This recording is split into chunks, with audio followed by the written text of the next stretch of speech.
meeting some people who needed assistant work. And I was like, okay, this is my like way to start making money, figure it out, get out of the situation. Home. Yeah. Mm-hmm. And so that's kind of what I was like, I need to do this and figure it out. I was kind of backed in a corner.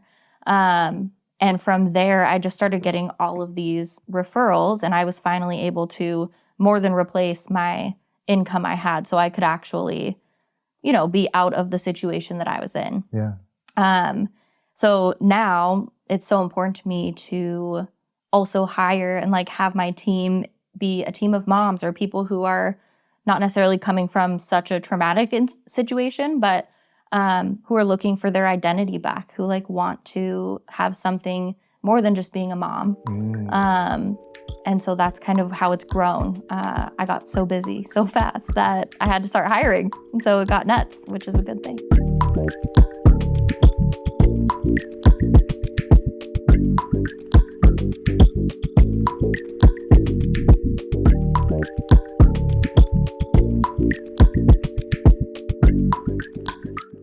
Welcome back to the Same Business, Different Day podcast. Now, Madeline Hornung is not your ordinary business owner. She's a visionary who has not only conquered the art of finding her niche, but has also capitalized on it in a remarkable way. Her journey is a testament to perseverance and innovation. Now, before we delve into her current business venture, though, we'll first explore her foundation. We'll talk about her upbringing, early aspirations, the jobs she's held, and the pivotal decisions she made along the way. By understanding her past, we might get a peek into what has shaped her into the exceptional entrepreneur that she is today. And from what I've learned about her already, she did not simply follow the beaten path. I'm excited to welcome Madeline "Mads" Hornung to the Same Business, Different Day podcast. Yes, I'm so excited to be here. And I love that you added Mads in there because everyone refers to me as that. So yeah, I'm working on it. I like it. I like Keep it short. Yes, and we're going to see how you use that name in business a little bit later. Yep. But before we get that deep, let's start early. Yes. Let's start early. Now, we were just talking about you being a wild child. Before you get to the wild child. Oh, yeah. Where were you born and raised? I was born and raised here in San Diego, in Carlsbad. So that's where I lived most of my life till I was 18. Beach living, though. Oh, yeah. So that's cool. Mm-hmm. It was the absolute best. Mm-hmm. I will say I miss the old days of Carlsbad. It's Really? grown so much. But yeah, it was still a small town. It was quaint. There were little shops everywhere. You knew everybody. Yeah. It was the best way to grow up. When I first moved to San Diego County from Oakland, it was Carlsbad. Yes. Where I lived. Off of Leucadia, like Olivenhain. Yep. Yeah. Yep. So a little bit further east, but just to have that close access to the water. And, I didn't play at the beach much, but that ocean breeze and the smell of it, the sound of it, and like you said, the shops and all of that. But that was still like 99, 2000. So I'm not sure. That's not old Carlsbad. It's kind of like slowly getting to the tail end. Because when I was growing up, we lived off of Cannon, like close to Legoland, where that is now. And it was just all rolling hills and fields. There were no shops. There was no Legoland. There was no nothing. Really? Yeah. And there were farms everywhere. Okay. Like, it was heaven. I loved it. Wow. Yeah. Wow. Okay, so in those early days, you had a big friend group. You guys go to the beach, were you kind of just tethered to the house? No, you said wild child. I was kind of always a little rambunctious. So we would go like hiking and running through the fields. I grew up riding horses. So there was actually a farm right down the street where I had all my horses. So I would go down there and get myself into trouble, crawling into the creeks, catching frogs, things like that, trying to bring them home. Yeah. That was my life, just being outdoors with a bunch of animals. And did you want to work with animals when you grew up? What did you plan on doing? Two different things. So in the beginning, I wanted to be a veterinarian. Since I rode horses. You get this a lot. I wonder what this is really. No, because my daughter wanted to be a veterinarian. Okay. And actually, I get it. And I'm going to be honest. especially because we're going to be women-centric on this show anyway. Yeah. I get a lot from females. Okay. That want to grow up and be veterinarians. I really wonder what that is. I want to study this now. So for me, because I had so many animals, we had bunnies, birds, dogs. I brought home a rat, which my parents hated. I would bring home animals. This was my rebellious, how I was when I was young. Yeah. I would just bring them home. I'm like, these are ours now. Yeah. I had horses and all the things. And so for me, because I had animals everywhere, I was like, I should be a vet so I could take care of them myself and figure it all out. Yeah. And then later on, as I went through junior high and high school, I was a theater performer and a singer. So that became my life, and I kind of left the competitive equestrian world. And you were a competitive equestrian? I was for 12 years. Is it the jumping one, or is it the one show jumping? Yeah. Wow. So they were your horses. Yes. You kept saying your horses. You meant it. They were mine. Horses are expensive to keep. Yeah. Well, I should say they were my parents, really, because they got them, and they're very expensive. Yeah. But yeah, that was my life for like 12 years. So and after you left that world, then I went into theater, dance, and all of that kind of stuff. So it's a complete different world. Totally different. Yeah, I had to pick. My parents were like, you can't do it all, because they're both expensive, actually. They're both very expensive, and they also take a lot of time. Like, I was gone all weekend to show my horses, and then you're obviously riding throughout the week and at the barn, and then I'd go to dance. Like, it's too much. So I had to pick, and at the time I thought that I was going to go to Broadway or do something like that, be an actress. So yeah, I started focusing on that, and which also I decided against. Really? When did you make that decision, and why? I moved to LA. So you were pursuing this? Yes. When I was 18, I moved to LA right after high school.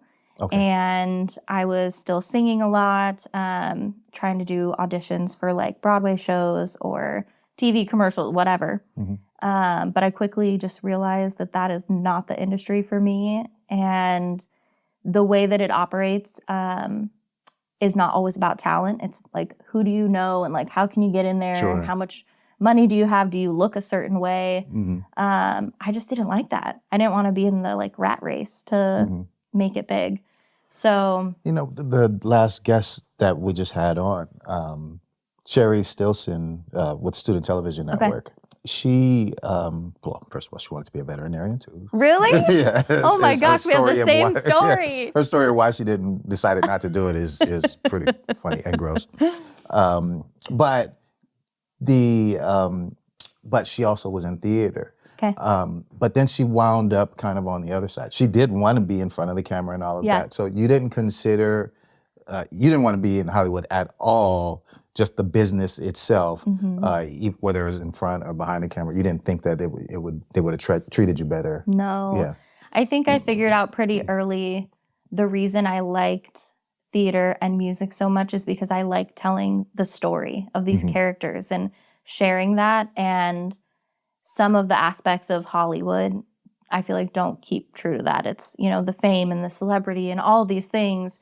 And it's not truly, keeping to sharing those stories. And that's what I felt was important. Yeah. And so it just didn't feel authentic to me. And so I decided not to do it. Yeah. And then I left. Yeah. LA. Yeah. You're still kind of telling the stories though now in your current business. Yes, exactly. So, okay, but now this was straight out of high school, so no college. Nope. Okay. Nope. School was never my thing. Not even in high school? Nope. Yeah, it was. I like how clear cut you are about that. Yes. Yeah. I would ditch school. I had independent PE because I had so many activities. I was like, anything to get me like away from being in school. I'm just a better learner, like hands-on, in person doing something instead of sitting there reading a book. Like I have to actually utilize the things I'm learning. I don't learn in a classroom the same way. Yes. So yeah, I went to a couple college classes, like online. Hated it. And I was like, this is just How did you know for sure that was the situation? Maybe it couldn't have been the wrong teacher or the wrong environment or the wrong book. It could. When do you find out? When does one find out that school's not for them? I would say probably like junior high. Elementary school, I still was like, you know, it was fairly simple. Yeah, yeah. So once we moved beyond that, and it was not something I was passionate about, like I'm not math and science person. Like that is not me. Me either. So sitting in those classes to me is useless. I'm not going to, I just am not going to use it. Yeah. So yeah, I decided probably around then, and it was always a battle for my grades and my actually going to class and all of that. Okay. So then how'd that decision go over with the family? It was okay-ish. I think they still wanted me to go, but my family always tries to be supportive, even all my crazy ideas and things like that. Well, they let the rat in the house. They did. I know. 2, actually. I brought another one after the first one. So yeah, I mean, they were supportive to an extent. I think, the next job that I had was in retail management. I started working for Nordstrom. And so because I had something I was doing, I think they felt okay with my decision. I wasn't just out there, being crazy. So I think they were okay with it at that point. Yeah. Yeah. I was similar. Actually, we were just talking about this. I felt like I graduated a little too early. And so, here I am at 16 years old trying to figure out what I'm going to do. And so I went to community college, De Anza, for, a couple of classes. Definitely wasn't a full load, but I was a worker. It's just like, okay, let's get into this work world and let's see, what's out here for. Okay, well, they're paying. That's one thing. Yep. College isn't paying right now, and I could use some money. So, it was much easier for me to focus in the work world on work than it was for me to focus on, these classes. Yep. I eventually went to San Jose State, but even there, it was more about immersing myself into the radio program there. Yeah. I loved that. Yeah. That was awesome. So, but then I started my first business when I was 17, and then it was just off to the races. It's just like, okay, I can figure out business a lot easier. So so for me, when I figured it out, it was probably, you're right, maybe even middle school, certainly by freshman year of high school, that it was just like, okay, school's a little different. I mean, and like, what am I getting out of this? Right. You know what I'm saying? Yeah, I probably could have gone to work then. Yes. 13 years old or so, I could have just, let's jump into making sandwiches or something. Oh yeah. I loved working like from a young age. I mean, I was babysitting and I was a nanny and like, had very random odd jobs like that growing up. So I definitely always had that independent streak and like, I'm going to do things my way. Okay. And I did. I still am. That's right. And it's paying off. It's paying off. Yeah. This podcast is brought to you by yourinsurancekplace.com. Owning a business is hard work. You put your blood, sweat, and tears into it every single day.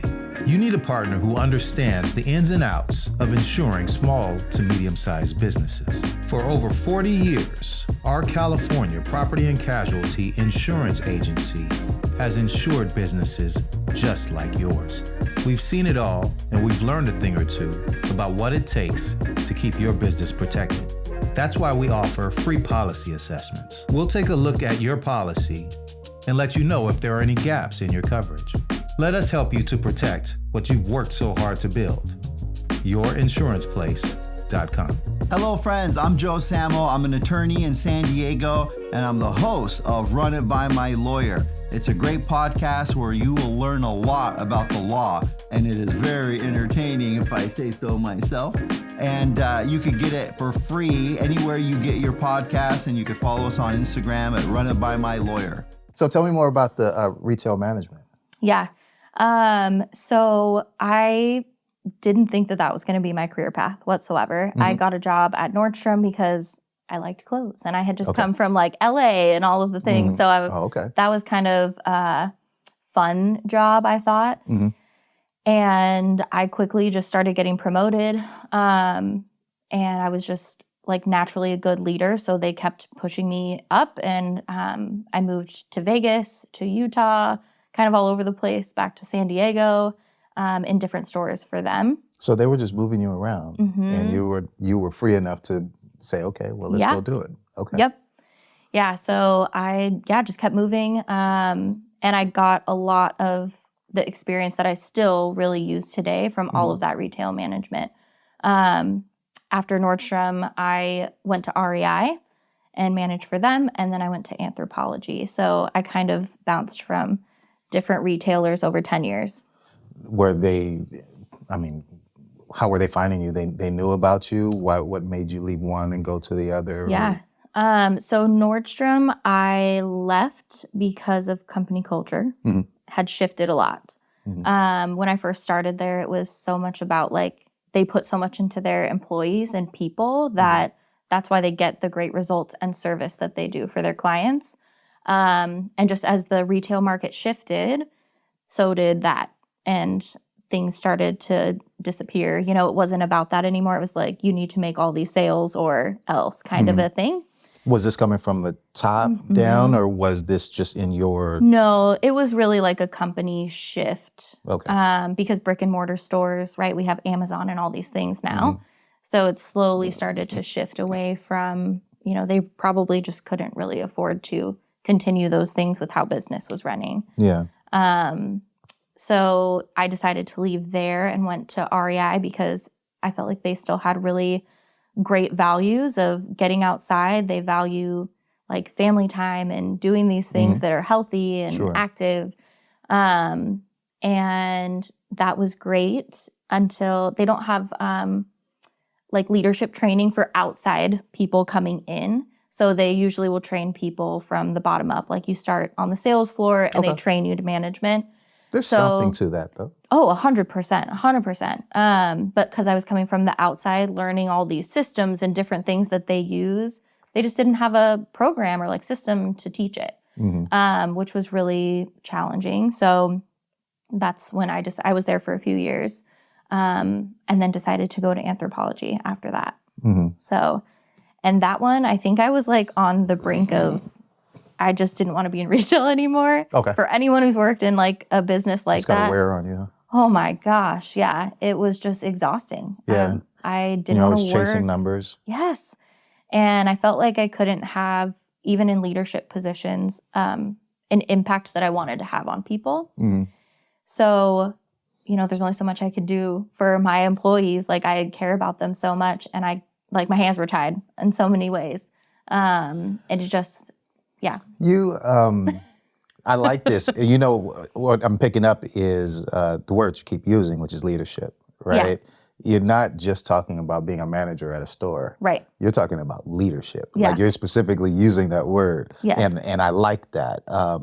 You know, it reminds me though of, you ever done the profile, I forget what it's called, psychological profile, DISC? Oh, the DISC assessments. Yeah, Yes. Uh-huh. Yeah. Oh, yeah. So I was picking up a buddy, and we wound up going late to one of these meetings where they're first doing these assessments. We got this big consultant in. I was working for AT&T at the time. Okay. And it's this huge guy that was like huge all over the country, but he was going to help us get our stuff together. And we come in a little bit late, and he's already got people like organized into the various places where he thinks they belong, DISC, right? Yeah. And I, come in obviously apologetic. Sorry, I'm late, and he says, "Who are you?" I'm Zeke Corley. I'm the regional manager of this, that, and then he asked me some specific question, I forget, and then I just said, "My team." Of course. You know what I'm saying? Yeah. And he was like, "Yep, dominant." It just puts you right over there, puts you in the D. And it's the possessiveness of my team. And I also heard you say that. So you're saying leadership, and you're saying what I want from my people. Yeah. And that puts you in like a certain, group of people for sure. Yeah. So you are that person, I think. Yeah, I would agree with you.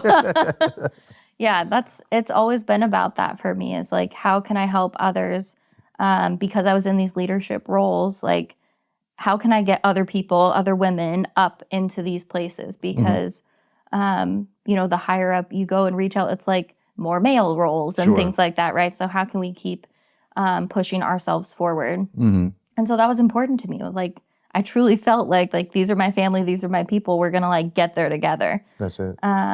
So you won some awards, leadership type awards too. I was nominated for awards. They were all employees voting for leaders. So employees in the company, and those were the ones that I was always nominated for. Yeah. Those were more special to me than I think any sales award or anything, because I did everything I could to, bring everyone up with me. Like, that was so important. So it was cool to see that it actually came across that way, and that they saw that I believed in them too, That's what you need. You need it from your people. Yep, exactly. I love it. Well, obviously deserving, and it's continued. Your leadership has continued. So we're going to get to the reveal. Okay. It's time to move into the second chapter. So I've got to tell you guys how much of a pleasure it is for me to sit down with Mads Hornung. Yes. She is the founder and CEO of MadSavvy Creative Co. And she's just that, MadSavvy. MadSavvy Creative Co. is a thriving virtual assistant agency that skyrocketed to six-figure success in just 1 year. She carved a niche for herself in the world of entrepreneurship during what was a very tough time for most of us, the pandemic. Not only did she accomplish this incredible feat, but she also took pride in empowering and employing a team of talented and ambitious women who share her passion for creative endeavors. At the heart of Madeline's business lies her unwavering commitment to helping female entrepreneurs unlock their full potential. Through MadSavvy Creative Co., she collaborates with these visionaries, providing them with expert graphic design, marketing, and social media management services. Once again, we welcome Mads Hornung to the show. Thank you. I love that. I'm really happy for you to be here. Yes. And obviously, I've repeated it a few times, female, woman. I know. There's a focus there. Yes. And tell us more about it. Yeah. So I kind of birthed this idea. Well, I didn't think it was going to come to fruition like it has now, but, I had my son during the pandemic. We were all in lockdown. I'm a very outgoing social person. Like, I don't function well just being locked away. Right. So for me, I started meeting people virtually, who eventually became clients. And I was like, okay, I feel like I have something here being an assistant and just figuring it out. I had no clue what I was doing at first. Okay. I mean, I want to hear the story. Oh, yes. Yeah. But there's just, if we're talking like virtual assistant, there are people reaching out and they need help.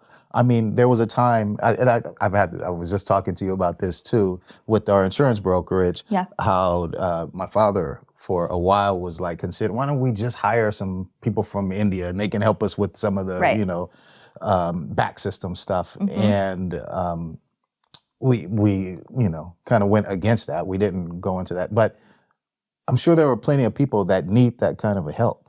Oh, yeah. And you found them. Yes. And you were able to give them what they needed. Yeah. But okay, back to COVID and the female focus. Yes. So actually during that time, I was in a relationship with someone who was an alcoholic. And I was at home with my son and was not making money. And I was like, what am I going to do? Like, I left my career. I was like, peace out retail. Right.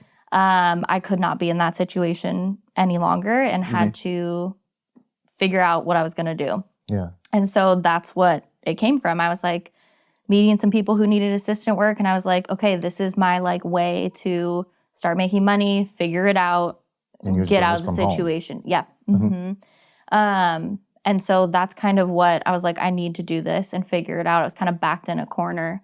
And from there, I just started getting all of these referrals, and I was finally able to more than replace my income I had. So I could actually be out of the situation that I was in. Yeah. So now it's so important to me to also hire and like have my team be a team of moms or people who are not necessarily coming from such a traumatic situation, but who are looking for their identity back, who like want to have something more than just being a mom. And so that's kind of how it's grown. I got so busy so fast that I had to start hiring. And so it got nuts, which is a good thing. That's a great thing. Yeah. That's a great thing. And like I said, during a really opportune time. Oh, yeah. Yeah, because like I said, there were a lot of folks that were struggling in business during that time. Mm-hmm. Okay, so then how do you find these moms? How do you find these folks to work for you? So I found them really through Instagram. Okay. I had a following going from when I moved there. I started like a mini Instagram blog of sorts when I moved from San Diego because there's a lot of transplants up in the area that we're in Washington State. And so they all started following me, and it was just people like I had random conversation with, all virtually because we could never meet in person. And when I posted, I was like, all right, like I'm capped out, I need help. I had like 25 people apply the first time I posted for a position, which was huge because wow. Yeah. So I found them all via Instagram. A couple of them I knew previously from retail management or different jobs and things like that. And then the rest I had not met yet. Yeah. Now, have you met all of them? I mean, are you guys all working from different places? Or? Yes. Yeah. So I have someone in Australia. Okay. I've got someone in Arizona, in California, and then a couple in Washington with me. How do you train remotely like that? So I specifically hired them for things that they were already good at. So everyone kind of operates within their own niche. So I have a graphic designer. Like I don't necessarily have to train her how to do those things. I am the visionary. I give big picture. I give, whatever information she needs to do her job, and I let her fly because that's what she's good at, right? Yeah. So I don't have to micromanage or train those types of things. So yeah, they just take it and run with it. And then the next step is women-owned businesses. Now, how are you finding these businesses that need you? And all through referrals. Wow. Yeah, I wish I had time to do marketing and things like that, but now we've become so busy. It's 90% of our business is all from referrals of current clients. Yeah. So that's how we built it. I'm constantly out in my community. I'm trying to help where I can, even if someone can't maybe afford services yet. Like, what information can I give you, or how can I be of service now? Yeah. And that just pays back. It's on its own, right? Like they send other people and eventually become clients when they can. So that's kind of how we built it. I love it. So now there's this transition that the world's going into with AI. Yes. How's that affecting what you're doing? It's been interesting, actually. I just had a conversation about this. We've had a couple clients who left because they wanted to try creating content via AI. And a couple of them have already come back because it's still a lot of work to train the AI to be you, right? Yeah. You have to get the right question prompts to it. If it's writing copy for you, you still probably have to edit it so it sounds like you. Everything that was, being spit out by the AI was not them. So it's still a lot of work. Right. It's not the quick fix that I think a lot of people assume it's going to be. Right. But I think it's very helpful too. The positive side is that, we use it. Like if I'm in a creative slump and I'm like, I need 5 different ideas for this blog post, like, great. Like that's what it's good for. Yeah. Giving that inspiration. But I think it's never going to replace a person and their voice and what a copywriter can do or someone in marketing can do for you. Yeah. It's pulling from what's already out there. Right. It's not creating new, fresh ideas. Yeah. So maybe that will come one day. But for now, that's not the case. Well, that's the last thing we need. I know. Forward-thinking AI. Oh, yeah. Right? That's taken over because we can't catch up to it. Oh, yeah. That's wild. Okay. Well, that's, I like, what you've done. I love what you've done, and I love how you've done it. I think you've got a great business plan. I understand that you're kind of transitioning more into the marketing side of Right. things, and what's helping you make that decision. That is the space I live in, is the creativity, marketing. Like, I just live there in the land of content. And that's my strength and what I do within the agency. And slowly we just started getting all these requests for social media management because they would follow me. I like what you do. Can you do it for me? So it kind of just naturally evolved into things like that, that live in the creative space. And so we stopped really taking any kind of like admin type clients. We weren't getting asked for it as often. And so that's sort of shifted all of the stuff. And I'm able to keep my same team because they all kind of operate in that space too. Good. Yeah. And then at some point, you're going to have to grow, right? Yeah. And even clone yourself, Yes. as they say, and step away from some of your current daily responsibilities. Because I know you're super busy. I'm glad that you're here because you're usually up in Washington.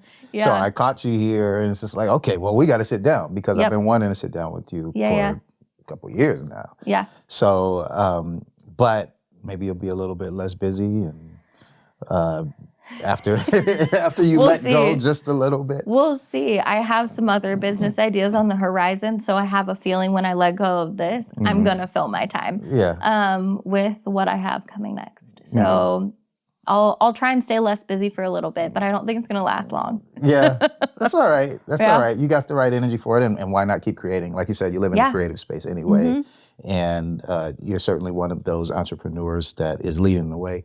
Yeah. And so we need you. Thank you. We need you to keep creating. Yeah. So if you got a new idea, I'd like to hear about it. You can come back and talk to us about it. I will. Absolutely. Yeah. How do we find you? Let's tell the people how to get in touch with you if they need to get in touch with you. Yep. So my website, which is MadSavvyVA.com. And then we've got Instagram, which is MadSavvy Creative. Those are the biggest ways that people can contact me. So, yeah. I love it. Yeah. I really appreciate you being here and sitting down with us. I'm so excited this worked out. Yeah. Me too. And awesome. I know that you've listened to the show in the past, and I'm glad, and I appreciate that you do. Yeah. All of us do. And so thank you guys again. Well, cheers to you and your success. Yes. Cheers. Yes. And thank everybody for listening. Same business, different day.